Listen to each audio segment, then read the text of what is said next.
Welcome back to Passive Income Pilots, everyone. Tate Duryea here with Ryan Gibson. What's new with you, brother?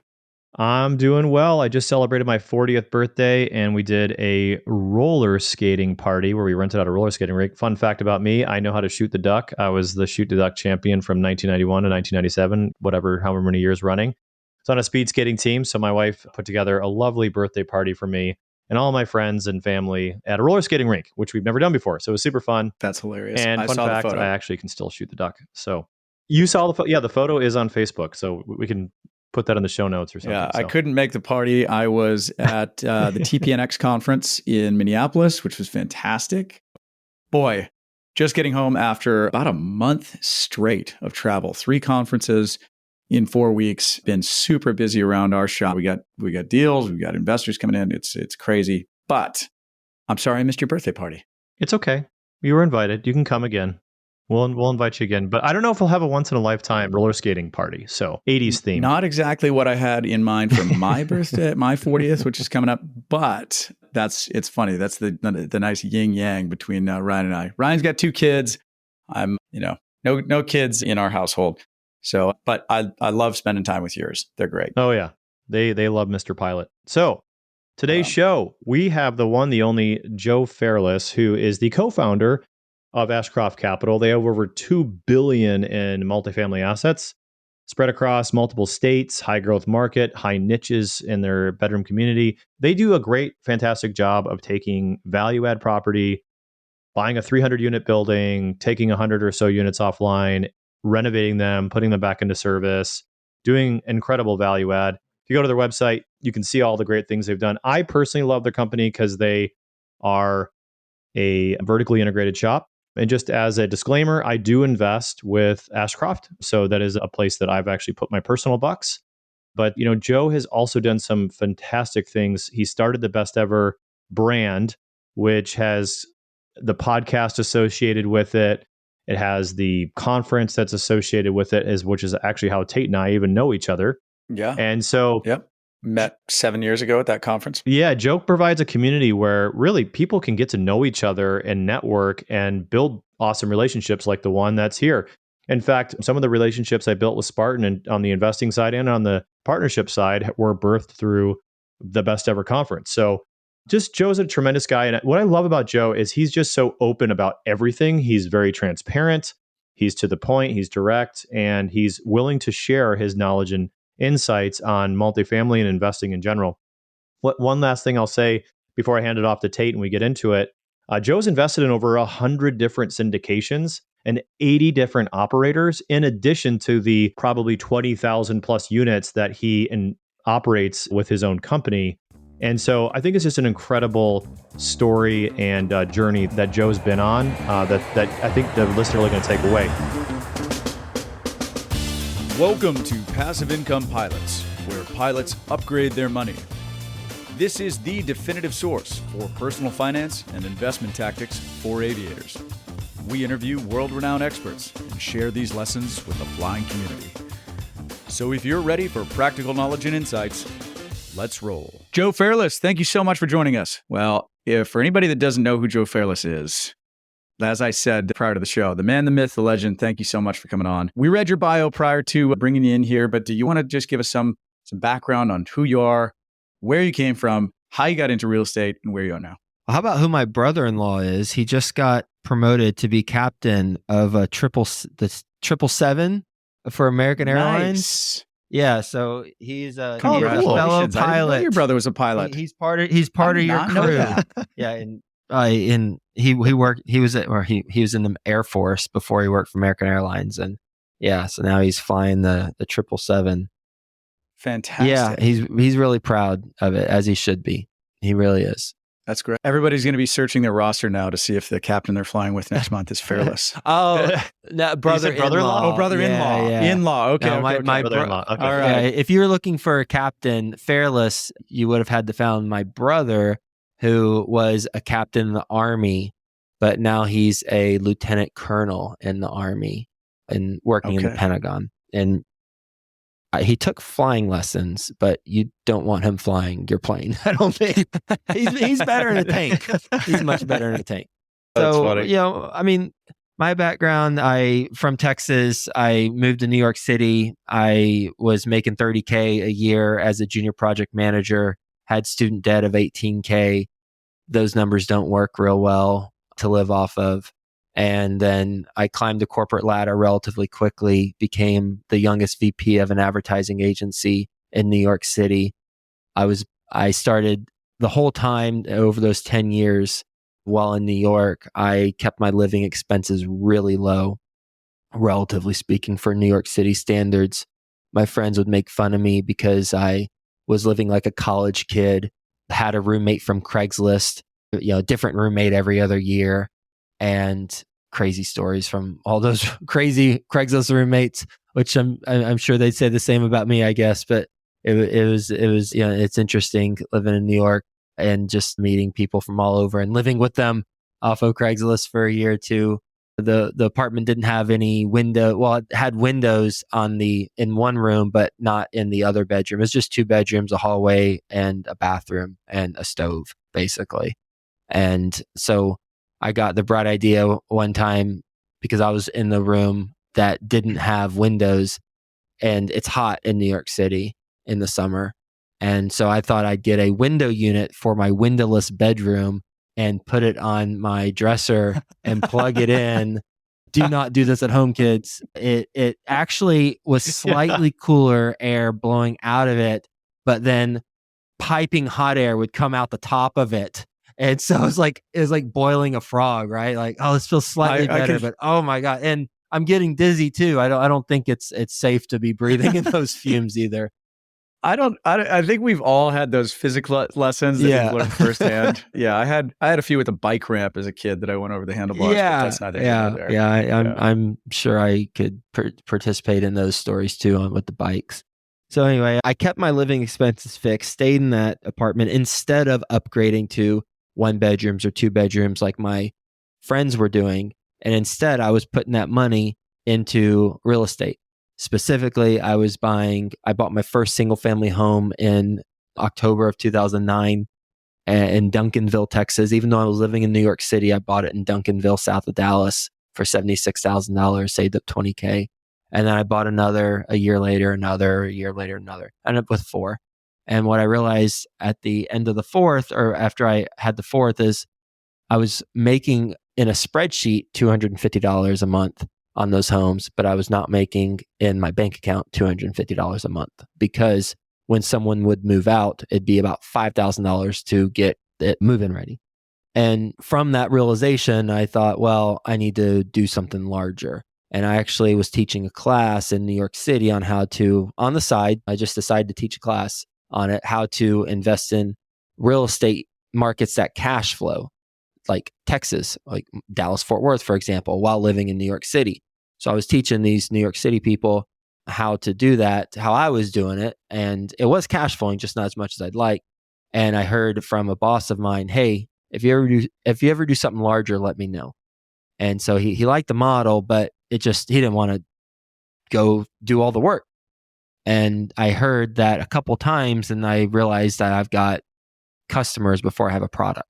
I have people who want to invest in larger stuff, but I need to learn how to invest in larger stuff and need to have actually something for them. And so that's when I started learning apartment investing and ended up doing my first deal a couple years later after I decided to leave the industry, the advertising industry, and do it full time. And where are you now? Where am I now? Like let's talk. Yeah, let's talk about. Okay, that was the origin story, right? Can you toot your horn a little bit? And we're assets right now under management and like $2.8, $2.9 billion worth of apartment communities. So assets under management, and I should just say apartment communities under management. So we only focus on apartment communities, and we only buy in high growth markets in the Sun Belt.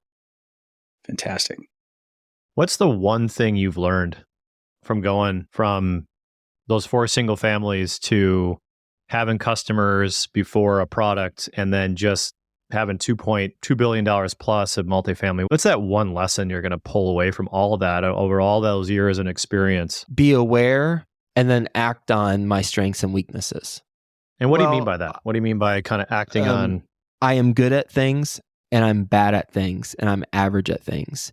And all those things I need to be aware of. I need to have self-awareness of where I will excel and where I will falter, so that I can identify people on my team or vendors or joint venture partners who will have those areas where I'm bad at to rise up and actually excel. Everybody listening, everybody on this call with a microphone in front of their face is really good at some stuff. Yep. And we're also pretty damn bad at some stuff. And As we all are. have to be, I have to be aware. I'll speak for myself. I have to be aware of what those things are so that I can course correct proactively. Because if I don't course correct proactively, well, guess what? The world will force me to course correct, and it won't be proactively. I love that. I feel like, yeah, that's a good reflection. How do you think you come to realize what you're bad at and what you're good at without, I know we're off on a little bit of a tangent, but I love these topics because sometimes I just think I'm good at everything. And, most pilots do. And I don't have that awareness. Especially pilots, right? We all think we're good at everything, right? We're good at flying an airplane, so we must be good at everything at the house. I definitely want you to be good at one thing for sure. Yeah. But the landings, right? Yeah. Well, I mean, totally. So how do I determine that for myself? Well, in some cases, it's after the fact, unfortunately. It's after I try to do all of it, and then I mess up. And then I realize, man, I'm in over my head because I don't have the decades of experience, so I need to bring someone in. I'll give a specific example. On the first deal I did, a syndication deal, before we formed Ashcroft, before I even knew my current business partner, I just did it on my own. First deal, lost money. I had 12 investors, and I tried to do it all. Tried to underwrite, tried to, execute the business plan, raise the money, everything. I ended up paying those investors back plus a return out of my own pocket over two plus years after we sold. That's a lesson I, would prefer not to repeat again. And so I identified, okay, what went wrong here? Well, there are 3 components to the business: money, deals, execution. Have to have the money to buy the deal that you identify, and you got to be able to execute on the business plan. And what I realized is that, hey, my background was not working at a property management firm or being an asset manager for a decade plus. I need someone on my team who has that experience. I met my current business partner, Frank, after that first deal, and we complement each other really well. He focuses primarily on the execution deals, and I focus primarily on the money. There's overlap, but that's primarily where we focus. And looking back on it, for someone who doesn't want to try to make the mistakes first and then reflect back, one suggestion I have, and this is what I do now moving forward as much as possible, anytime I'm entering a new venture, whether it's learning a new skill or looking at a different passive investment that I might invest in, there are 3 things. One is what skills are required to effectively do this? And then 2 is what skills do I know I have of those required skills? And then number 3 is where's that gap, and let's identify how to close that gap. And so that's essentially what I did for my macro level business approach for Ashcroft. But that's also something we can do on anything, any new venture. Show me the person or the people who are successfully doing this, and then let's identify all those skills that are required, or the main ones that are required. We'll go crazy if we try to come up with all the skills required, but the main skills that are required with the background. And then what do I have that can be filling those, and then what don't I have? Joe, that's been really great. And you mentioned something that I want to pull a thread on, which is you mentioned that you would passively invest, and you have a very big organization, a lot of your own active real estate that you actively manage through your company, Ashcroft, that you co-founded with Frank. And I think identifying a good person to balance out your strengths and weaknesses, I think Frank is a shining example of that, and a great way to do that. And we want to talk about that a little bit more. But I want to talk about the passive investing side a little bit. I think you're in over 100 different passive investments across a multitude of asset classes with multiple operators. Would you mind talking about that a little bit? How you identify those operators, for a pilot that's listening who's thinking, I want to start doing syndications. I want to start investing. Who do I invest with? How do you find those people? Kind of what is your criteria for being a passive investor? Because I think it's fascinating that you're doing a lot of that passively and a lot of it actively as well. I looked at it recently. I'm in 121 current deals as an LP. That includes our own deals. So, call it like 80 or so deals across other operators. And of those 80 or so deals, I believe it was 56 or 59 different operators that I'm invested with. Oh, wow. And Spartan being one of them. And how I approach it, and this is how I've approached it, this is what works for me, doesn't mean it will work for others. But how I've approached it is, first thing is I have to know the individual, and they have to be involved in a social circle that I am aware of and I'm a member of. Because when I invest with someone, I want them to, if they're a bad person, let's just assume the worst case for a moment. If they're a bad person, it decreases the likelihood, doesn't erase it, but it decreases likelihood that they will approach me with a bad investment because they're a bad person, because we're connected with similar people and word will get out. That's just how I think. And so that's how I filter out. Now, certainly if they're a bad person, they might say, screw it, just going to try and get away with it and do some shady stuff. But at least it also helps people second guess. If they're a good person, but they're not sold on their investment, they'll second guess if they share it with me because we're in a similar social circle. So that's one thing. I've got to be connected and I've got to have a similar social circle as them. So that filters out a lot. Because if I get an email from someone who I don't know about an investment, the answer is no. It's simple. So that filters out a whole lot. Then it's just a matter of the execution. Do I believe in their ability to execute the business plan? Yeah. And this isn't just my philosophy. This is the tried and true philosophy of a whole lot of people who have done much bigger things, financially speaking, investments than I have, who might not invest just in real estate, but also invest in venture funds and other alternative assets. They won't invest with a founder who is a first-time founder. The people who I know, they have to have an exit under their belt in order for them to invest with. And that's how I feel too. Now, previously, I didn't feel that way because I've refined my approach since I've started passively investing. But now that's my approach. There have to be some successful exits, at least one successful exit where they were the lead general partner and they brought the business plan from start to finish.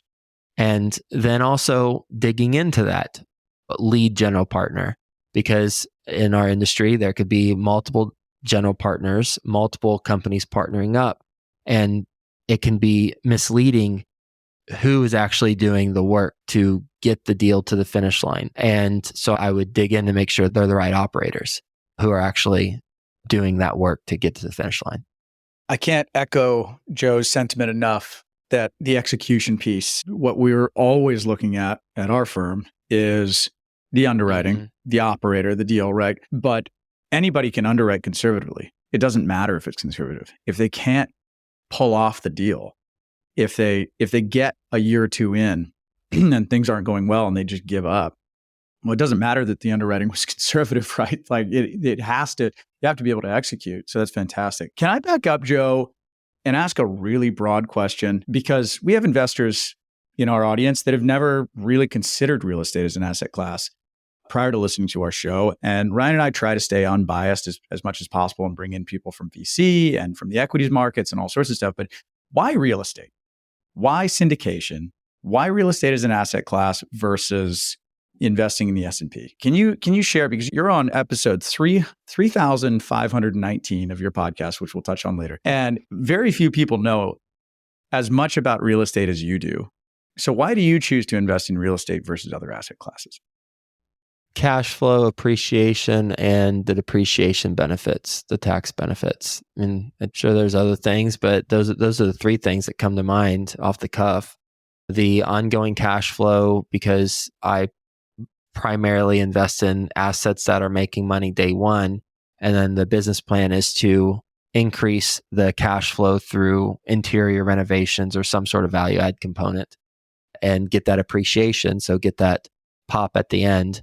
And then along the way during the hold period, assuming that the general partner passes the depreciation through to the limited partners, which as far as I'm aware, every one of my investments, the general partner does that, showing a loss on paper on my K1 that I get every year from the deals. And so that helps from a tax standpoint. Now, the catch, as you two know, and others might know, is that when this property sells, that depreciation gets recaptured. And then do we do a 1031 or do I, pay the tax person? And it just depends on what the deal is. I recently 1031 my LP investment with Spartan on a deal that they exited on where I was LP. And so it depends. But those are the three things that come to mind and why I like it. That, and I'll say a fourth. I understand it. It's simple to me to understand. That's so good. And I like to invest in things that I understand. Great answer. Yeah, that makes sense. What out of all those asset classes that you said something about 80 different deals outside of your own, does that make up multiple asset classes? Generally, I know you do storage with us and multifamily, of course, but is there any other asset classes that you really like or that you've been attracted to? Well, I'm in, retail, a marina, self-storage, as you mentioned, office. I believe I'm in one office. It's with a local operator who does really well. And ATMs. I'm in ATMs. Mm-hmm. ATMs are cash flowing really well. That's what they're supposed to do. Eventually, though, they don't appreciate that they depreciate, like in reality, not just on paper. For real, they like depreciate. For real.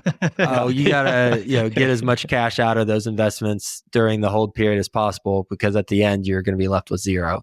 So that you're in a race to make that happen. Again, I'm just the LP on that. Right now what I've been doing that has been beneficial from a financial standpoint, and also whom I participate in this with, is I've been providing personal loans to people, general partners or others who have a cash crunch due to increased interest rates, and they need a loan of whatever amount, and then I give it, and it's personally guaranteed and it's above market return. And so that's what I've been doing lately. We dig into that. Yeah. That sounds really interesting and very on point with where we are in the market today, because there is a cash crunch. And one of the best things you can do right now, if as a passive investor, is one of the things you can do, I shouldn't say the best, but one of the most lucrative things right now for cash flow is to invest in private lending, doing some kind of private credit or private debt or direct lending or in a debt fund or something like that. Would you mind kind of talking us through sort of high level, how that works and sort of what your experience has been like? I have lent, this time last year, I lent $500,000 to an operator. It started at 10% for the first quarter, I believe. And then next quarter, it was annualized 12%. It went up all the way to, I believe, 16% or 18% with a point for each quarter that it was still outstanding. And I think all in, they paid it back this past December, I believe. And all in, it was around 18 or so %, including what I received at the points. If you think that's great. So then the other one I did was $300,000. I lent that out in October of last year, and they offered $75,000 in profit on the $300,000 to be paid back in March. So, lend $300,000, get paid $75,000. They needed to extend it, and they offered another $25,000. Actually, it's supposed to be paid back in, I think, January. So they extended it, and it got paid back in March, mid-March. and I received $100,000 profit in mid-March for lending $300,000 for October, November, December, January, February, and about 5.5 months. So 5.5 months earned $100,000. Wow. It was personally guaranteed. And it was helpful for them because, they had a cash crunch, they had a refinance, they got the refinance, they paid it out, and then, they moved on. And I'm actually an investor with them too. So, I have access to that because of the 80 some deals with other operators that I'm in, and they come to me, and so those are two examples. I believe those are the only two that I've done that I can think of recently. Can we talk about the nuts and bolts for maybe between 5 and 10 minutes to kind of break down how debt and equity work in a syndication deal? So I don't think there would be anybody better to explain this than you. Investors come in with equity, like a down payment on a house, you get lending. Can you explain a little bit about how commercial lending works versus residential? Why we're in such a bind right now in the commercial real estate space because of bridge debt and things maturing, and where we are, and why operators who have done everything right and have outperformed what they had promised that they were going to do are still in trouble and are needing these kind of private lending products? Yeah. The reason for the challenges, the primary reason for the challenges, obviously depends on the individual deal, but we'll paint broad strokes, is because interest rates have gone up faster than they have historically 2 to 3 decades. And I don't know of anyone who anticipated that to the degree in which it happened. And the value add business model generally lends itself to a floating rate debt because it allows for the flexibility of an exit once the value add business plan has concluded. And so if you have fixed interest rates, generally speaking, then you don't have that flexibility on the exit. Whereas floating, you do. So a lot of the value add operators, ourselves included, had a floating rate debt. Now, all the operators I know, ourselves included, had rate caps. So even though there's a floating rate loan, you have a rate cap on it, which you're essentially prepaying interest. It's a 2% cap and you get the loan at 3.5%. You're effectively prepaying, let's say 3.5%. Yes, you're effectively prepaying up to 5.5% interest. And once interest rates hit that level, you're capped. So that's great. You're capped at 5.5, even though interest rates might be 7.5, 8%. That's great until that rate cap expires. And when that rate cap expires during a time when interest rates are rising, it's going to be exponentially more expensive to purchase that new rate cap. A specific example, a rate cap we bought, a 2-year rate cap, $31,000 on a property. When we went to renew it, $1.2 million. Same rate cap. Oof. Same rate cap. Yeah. So that's a problem. And when you are you very well, as you mentioned, you could be operating effectively. You could be executing on the business plan the right way. You could be increasing NOI, but that's a challenge that has to be solved for. And what a lot of people, and there's different ways to solve for it. Fortunately for us, we don't have any loans that are due at this time because a problem, if you have if you bought a property in say 2021 and the loan became due now, then your property is not going to be worth what you most likely paid for it. And so you're going to have to extend, or you're going to have to refinance into a new loan. But guess what? If you refinance a new loan, you're going to have to bring money to the table. And where does that money come from? It comes from a capital call, comes from pref equity, or it comes from the general partner's pockets if they can afford it, or a combination of all three. And so that's the challenge in the marketplace right now. And there's good and bad news. The bad news is that if there's a challenge with a property and the loan is becoming due, again, Fortunately, we're not in that position, but there are operators that are. If a loan is coming due, the lender is much more inclined to take back the property if you have a multifamily property. And the statistics show that. And the reason why, and this is the good news, the reason why is because lenders believe that they can get the value from the multifamily property now or in the future. They believe in the asset class. However, if you look at office in particular, I'll pick on office, lenders, if a loan is due right now with office, it is unlikely that the lender will want to take back the property. Because what are they going to do with it? They'd much rather work with you. And again, we don't do office, but they'd much rather work with the general partner on a plan to kick the can down the road, and hopefully things will change in the future. And so it's an interesting time, and it depends on the asset class you're in. It depends on how the loan structure, depends on how you're going to identify the solution if you're in one of these challenging spots. That was a really good overview. And I think one of the things that has attracted me to invest with Ashcroft has been your vertical integration. And I'm curious, what I mean by that, for those who might not understand what I mean, is Joe's company does all the property management through Birchstone, and they do all the construction management through Birchstone Construction. So effectively, they have two operating companies that service their assets, and that kind of keeps the chain stronger in the trust that they have to go out and find a property manager or find a contractor to do the units. And the other thing that I liked about Ashcroft is they have rented warehouse space and done this unique approach where they buy a lot of stuff in mass, like cabinets and countertops and appliances, and get a more efficient cost per unit, right? Because they do renovations and things like that. How can you kind of speak to, okay, we're all in this environment. Most multifamily operators took this floating rate debt, and it's strained the investment.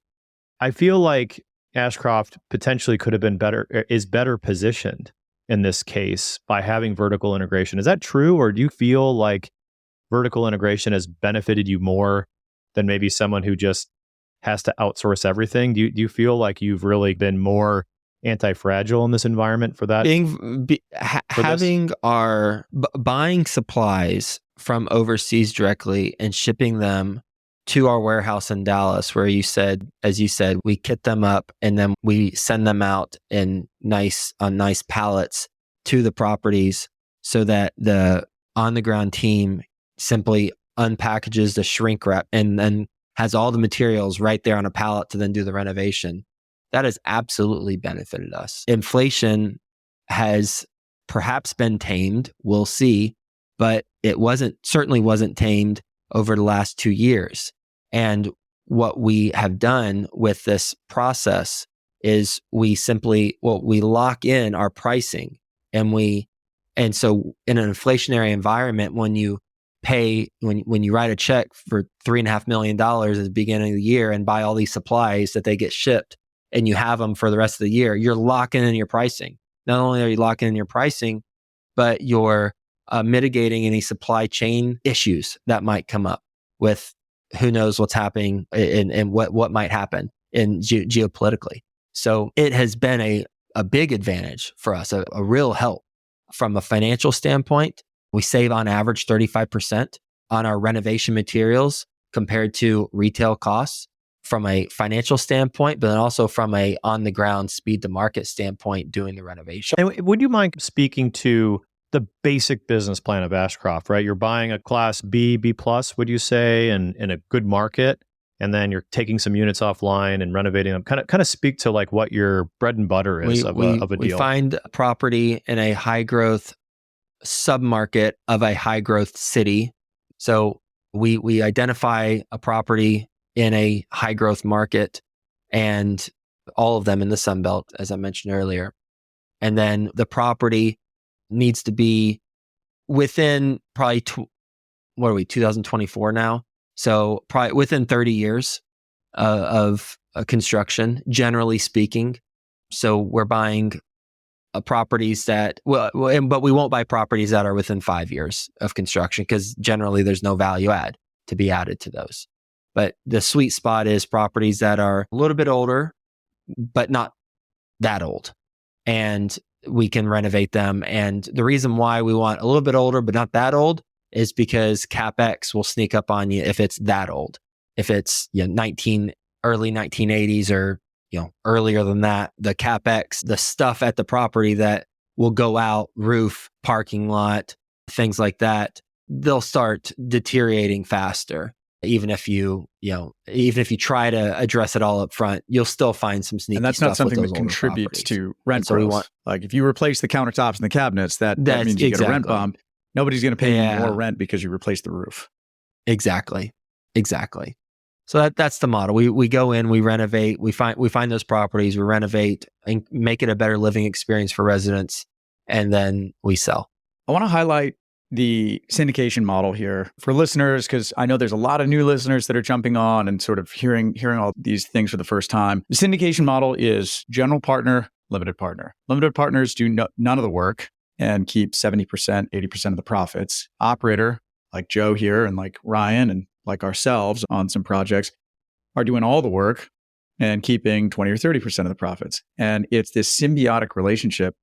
And I want to point back to the beginning of this episode when Joe was like, I had to figure out what I was good at and what I wasn't good at. And one of the things that rang a bell for me was when I was out there buying small multifamilies on my own, by myself, doing everything, I sucked at shopping insurance policies, finding good property managers, chasing contractors around. I loved buying deals, but I wasn't good at that stuff. And that's why I transitioned to syndication, because it's like I could just be a limited partner, let a team of professionals do the heavy lifting. And that was the if you can't beat them, join them moment for me when I saw that teams like Joe's are shipping materials in from overseas in containers, and they have all the relationships with the brokers and lenders. It's like, I can't compete with that. There's no way. As sophisticated as I wanted to become as an individual buyer of real estate, and I'm not saying don't go buy your own physical real estate. We always say what we do, LP investing doesn't necessarily replace going out and buying your own physical rental property, but you just can't compete with some of these big operators who have teams and systems and relationships at that level. So I just want to point back to that. Yeah. And that's the same feeling I had whenever I was in the middle of that first deal that was going sideways. I thought, man, I'm swimming with sharks here. And yeah, I am in way too deep.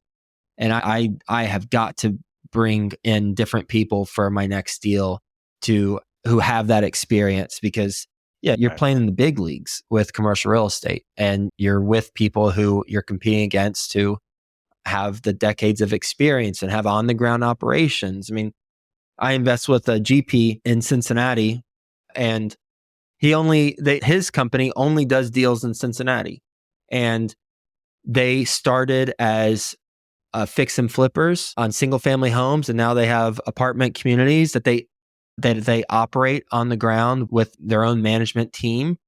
And it would be incredibly challenging for an outside group or outside person to come to Cincinnati and to beat them at their own game on their home turf.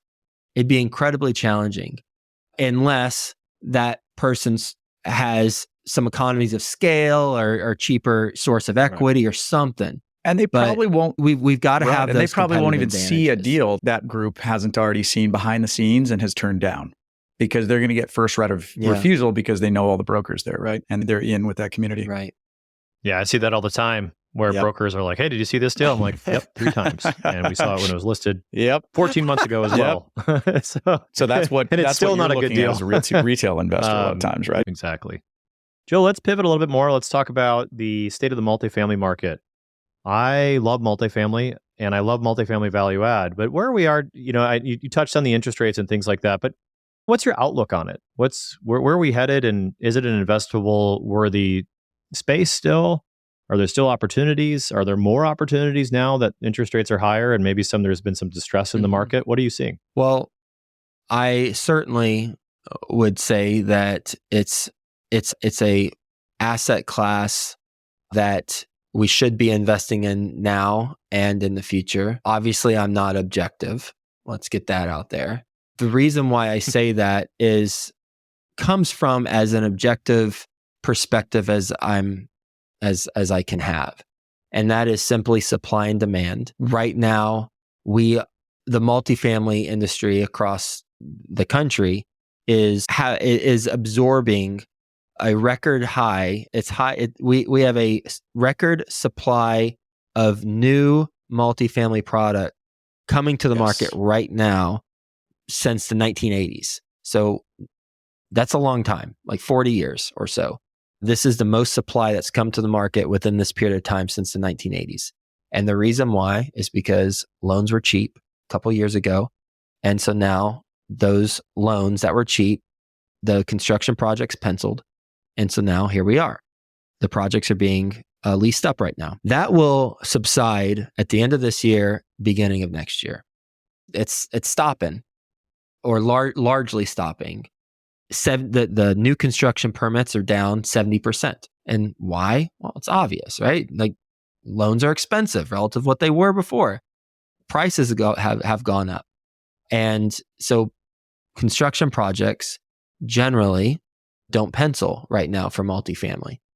And so what's that mean for the multifamily owners that own property? Well, right now it's challenging. You have to be a really good operator. In 2 years, it will be significantly less challenging because you're not going to have the competition from new product coming to the market, and you're going to have a whole lot of people who need a place to live. Our portfolio occupancy is around 93% right now, and that's when we're facing this record number of new product coming online. Well, in a couple years, I mean, it's not a far stretch to think, well, shoot, when there's not as much supply and you've got the product everyone's demanding in a couple years, you're going to do pretty well. And so I believe just simply from a supply demand dynamic, it's the right time to buy now. And people are going to do really well in a couple years once the pendulum shifts. We literally put that graph in our last newsletter to investors. And wow. It's staggering to see the drop. I haven't seen it in the graph. I'll send it to you. I'll forward you the newsletter. Yeah, it's staggering to see the drop off in starts. I mean, there was a huge boom, post COVID with cheap debt, and now with interest rates the way they are and the increases in material and labor costs, nothing pencils. So I'm completely with you there. What about the we talked about the supply side. What about the buying opportunities? Something we've been saying is there isn't quite as much distress as we thought there was going to be in the market. And that's yet banks are more than willing to take multifamily back because they believe in it as an asset class, right? So that's telling of how banks view it as a great asset. Are you seeing more buying opportunities? Are you seeing cracks in the market? We're not seeing a lot of buying opportunities right now. We are seeing cracks, but we're not seeing a lot. Because what I'm saying about 2 years from now, everybody's seeing it. Isn't a secret to those in industry, and it's not a secret to the lenders. They know it too. Like we see the opportunity, and so certainly there are some foreclosures here or there, but not really seeing it right now. And that's why we've been doing funds where we buy multiple properties, put it in a fund, and you invest in a fund. We're not doing a fund right now. Well, we're closing out our third fund, but after the third fund closes out, we're not going to do a fourth fund right now. We're going to just buy an individual deal because I don't know if we're going to buy multiple deals, and I don't know over what period of time that will take place because of the deal flow it being so low. So we're just going to go back to individual deals. Well, can you tell us a little bit about the Best Ever brand? I know we're coming up on time. Thank you so much for joining us. Like I mentioned, 3,519 episodes in. This was a daily podcast that you started that many days ago. Yeah. That many days ago. Yeah, that's whatever that day that's is. That's a decade. Coming up on a decade. So can you tell us about the Best Ever brand, which has become a powerhouse in the real estate industry, and just give listeners some info on how they can find out more about you and follow the podcast and all that? You made me get my calculator out. That is almost a decade. Wow. I did not know that. Yeah, and I don't do those daily interviews anymore. People on my team do, because that would be insanity. But I did it for the first 1,500, 2,000 days, daily interview. I batch them. I did like 7 in one day on Thursdays, or 9 actually. 3-3-3, 30-minute break, 3-3-3, 30-minute break, 3-3-3. I was not a happy camper by the end of It it. was the first daily real estate podcast in existence. People told you were crazy. Yeah. Tell us about it. Yeah, it's certainly the longest running daily one. I don't know. Some crazy person might have done it before me daily, but they haven't kept doing it. I know that because nobody else is at the point. I did it because it was a way for me to get to know others in the industry and learn a whole lot. I don't know anyone who's interviewed over 1,500 Right. real estate investors. So that was incredibly beneficial. It's best ever real estate podcast is the podcast. We also have a conference once a year. Now it's in Salt Lake City. It just happened, but you go to besteverconference.com and you can check it out. Get your tickets while they're cheaper. I'm quickly Googling which episode I was on with you, I know Joe. I know you're on multiple. But I know that it was in the fall of 2017. Yeah, you've been on multiple times. So that's the brand, and it's all free. It's all free. It's just a way to educate people on commercial Fantastic. real estate. Well, we'll link to that in the show notes. Joe Fairless, thank you so much for joining us and being here to share your wisdom today. We really appreciate you coming on. Grateful to be on. Thanks, guys. Take Thanks, care. everyone. Thanks, Joe.